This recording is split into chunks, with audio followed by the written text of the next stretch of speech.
في حلقة من برنامج معكم منى الشاذلي، ظهرت مها الصغير وقدمت لوحة بعنوان صنعت لنفسي أجنحة، وقالت إنها من شغلها.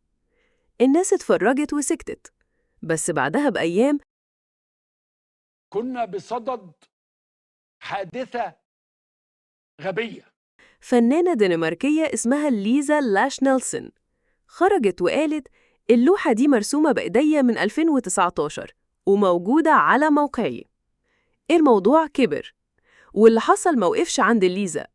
فنانة ألمانية اسمها كارولين ويندلن وفنان فرنسي بيستخدم اسم سيتي قالوا إن في تصاميم ليهم اتعرضت أو اتنسبت لمها من غير إذن. مها الصغير طلعت واعتذرت وقالت إنها كانت بتمر بظروف نفسية صعبة. النتيجة، ليزا قبلت الاعتذار وقالت إنها مش هتكمل قانونياً، لكن الاتنين التانيين قرروا إنهم يصعدوا القضية رسمي ضد مها والقناة.